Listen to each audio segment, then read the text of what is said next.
Apakah kita bisa hidup tanpa pakai barang dari Amerika? Tanpa iPhone, tanpa KFC, tanpa McDonald's? Tapi, apa benar semudah itu? Kamu pikir gampang?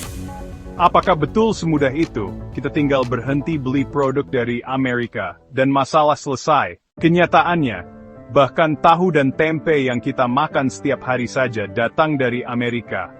Indonesia mengimpor lebih dari 2 juta ton kedelai per tahun dari Amerika Serikat, lebih dari 20% kebutuhan nasional. Kita bicara tentang makanan rakyat ini. Semua kalangan, semua kelas ini. Baju yang kita pakai, sarung yang kita kenakan saat sholat, bantal tempat kita tidur.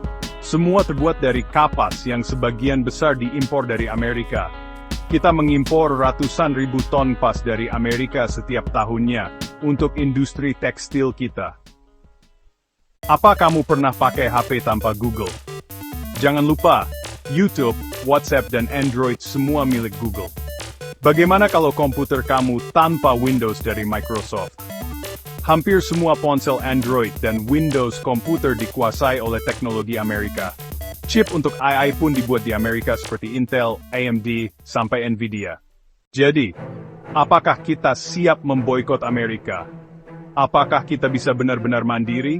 Mungkin ini semua hanya kamu sendiri yang menjawab pertanyaan ini. Sulitkan untuk memberi jawabannya.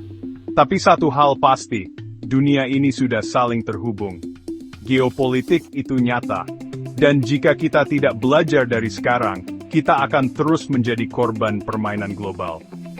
Yang dilakukan Amerika saat ini adalah bully semua negara di dunia, karena mereka pikir mereka besar. Mungkin saatnya kita mulai membangun kekuatan sendiri. Dari UMKM, perusahaan startup, dan memperkuat kebijakan pemerintah. Supaya di masa depan, kita tidak hanya bertahan, tapi memimpin. Apakah kita siap menghadapi perang dagang ini? Tak. Dalam perang dagang, tidak ada pemenang. Yang ada hanyalah luka di kedua sisi, dan rakyatlah yang paling dulu merasakannya. Tapi kita tidak boleh terpancing emosi. Kita harus menanggapi ini dengan kepala dingin dan hati yang kuat.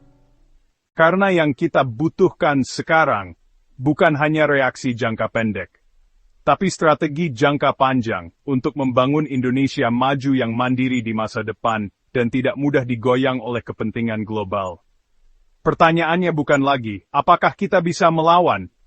Tapi, bagaimana kita bisa bertahan, dan akhirnya berdiri di atas kaki sendiri.